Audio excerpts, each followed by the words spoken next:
परीक्षित जी ने लोग नरक में जाते हैं, महाराज वो नरक कहां पर है? मरने के बाद में कहते हैं वो व्यक्ति नरक में जाएगा, तो वो नरक कहां पर है? पृथ्वी से 99,000 योजन नीचे यमपुरी है, और यमपुरी में 28 प्रकार के महानरक हैं। जो व्यक्ति जैसा पाप करता है, पाप के अनुसार उसको उसी नरक में भेज दिया जाता है।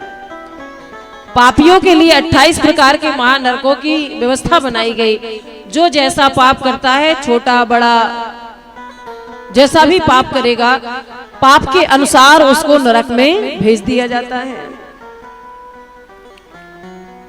श्री सुखदेव महाप्रभु कहते हैं कि जो लोग दूसरों की संपत्ति चुरा करके भाग जाते हैं, उनको तामिश्र नरक में भेजा जाता है, जहां लोगों को तांबे की भूमि पर, एकदम लाल लाल जलती हुई तांबे की भूमि पर चलाया जाता है।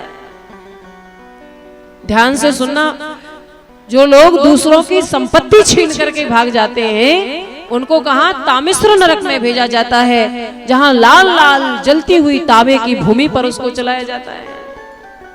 28 प्रकार के महानरक। और जो लोग घर में आए हुए अतिथियों को बुरी नजर से देखते हैं, जो लोग घर में आए हुए अतिथियों को बुरी नजर से देखते हैं, उन्हें वज्रतुंड नरक में भेजा जाता है, जहां गीध उनकी आंखें लोच लोच करके निकाल निकाल करके खाते हैं।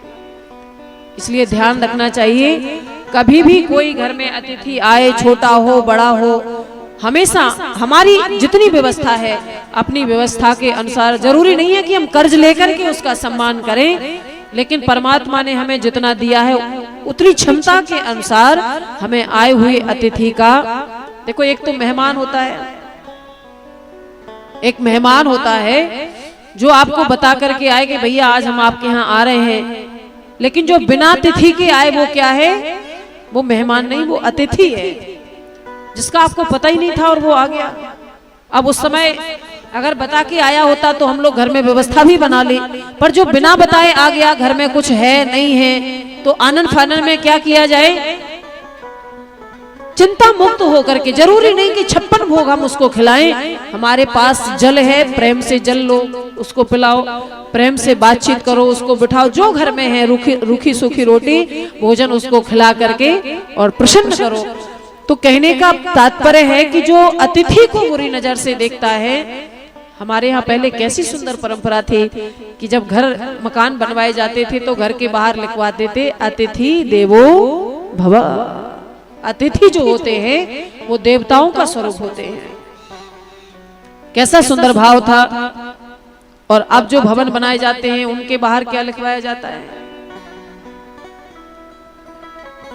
पहले परंपरा थी अतिथि देवो भव, फिर धीरे धीरे समय निकला तो शुभ लाभ, उसके बाद स्वागतम, उसके बाद वेलकम पे जमाना आ गया। धीरे धीरे धीरे धीरे समय आया तो वेलकम लिखने लगा, और वेलकम जब लिखा गया घर के दरवाजों पर तो भावनाएं भी हमारी बदल गई। घर के बाहर लिखा है वेलकम और अंदर हमारे चल रहा है भीड़ कम। कोई आया तो वेलकम और वो कहता है बस अब समय कम है, हम जा रहे हैं, तो हम अंदर ही अंदर सोचते हैं कि चलो कोई बात नहीं, अच्छा है जल्दी जा रहे हो, आओ तो वेलकम और जाओ तो भीड़ कम। तो कहने का तात्पर्य है कि पहले कितनी अच्छी परंपराएं थी, कैसी मर्यादाएं हमारे यहाँ थी। घर में जब शादी विवाह होते थे तो घर की माताएं तो भोजन बनाती थी कि बाहर से जो मेहमान आ रहे हैं, अतिथि आ रहे हैं, उनको हम अपने हाथों से बना के स्वागत करेंगे, खिलाएंगे। लेकिन अब समय ने करवट ली, समय परिवर्तित हुआ, तो अब घर की माताएं तो शादी विवाह में नृत्य करती हैं और बाहर से माताओं को भोजन बनाने के लिए घर में बुलाया जाता है। पहले घर के बाहर किसी बुजुर्ग को बिठा दिया जाता था लाठी लेकर के, देखना कोई कुत्ता घर में ना घुस आवे, कोई जानवर घर में ना घुस आए। और अब घर के बाहर कुत्तों को बिठाया जाता है, देखना कोई इंसान घर में ना घुस आए। पहले भूख लगती थी तो घर में आते थे, शौच क्रिया के लिए बाहर जाते थे, लेकिन अब शौच क्रिया का समय आता है तो घर में आते हैं, और भूख लगती है तो बाहर जाते हैं। तो समय बदलता जा रहा है, समय करवट, लेकिन हमें अपनी मर्यादाओं को, अपनी परंपराओं को नियमों को बना करके रखना चाहिए, उसी में हमारी भलाई है। घर आए हुए मेहमान को जो गलत दृष्टि से देखता है उसको वज्रतुंड नरक में भेजा जाता है। लेकिन भौतिकी माताओं के लिए एक बार जोरदार तालियां बजानी पड़ेगी। देखो हमारा पहली बार का तो अनुभव है नहीं, हम तो यहाँ आज हमारे परम आदरणीय सम्माननीय श्री सुरेश बंधु जी और मामा जी हमारे, तो बहुत बहुत स्वागत आपका। तो माताओं का भौतिक का ये रिकॉर्ड है, यहाँ का ये नियम है, ये विशेषता है। जिस दिन से हम आए उस दिन से खाते खाते परेशान हैं। देवी जी अब सेब ले लो, अब मखाने ले लो, अब ये ले लो। तो कहने का तात्पर्य है कि भाई ये नियम है, ये परंपरा है, ये मर्यादा है और ये बनी रहनी चाहिए। तो सभी माताएं हमारी बड़े सुंदर ढंग से अतिथियों का तो ध्यान रखती ही हैं। अतिथियों का ध्यान भी इसलिए रखती हैं क्योंकि ये लोग कथा खूब सुनती हैं। तो आज 28 प्रकार के महानरकों का वर्णन किया। श्री परीक्षित जी महाराज नरकों की बात सुनकर के डर गए और कहने लगे, एक बात बताओ भगवान, कोई ऐसा उपाय नहीं है कि जिससे नरकों से बचा जा सके? तो शास्त्र विधि के अनुसार हम लोग प्रायश्चित कर सकते हैं, लेकिन प्रायश्चित शास्त्र विधि के अनुसार एक एक पाप का कहां तक करें महाराज? जीवन में कितने पाप हमसे हो जाते हैं छोटे बड़े। कोई ऐसा उपाय हो एक बार में प्रायश्चित करें तो सारे पाप अपने आप ही समाप्त हो जाएं। एक बार प्रायश्चित करने में सारे पाप धुल जाएं। तो श्री सुखदेव महाप्रभु कहते हैं श्री परीक्षित जी से, राजन मैं आपको एक ऐसा साबुन बताता हूं जिसके लगाने से तुम्हारे सारे पाप धुल जाएंगे। मैं तुम्हें एक ऐसा साबुन बताता हूं जिसके लगाने से सारे के सारे पाप धुल जाएंगे।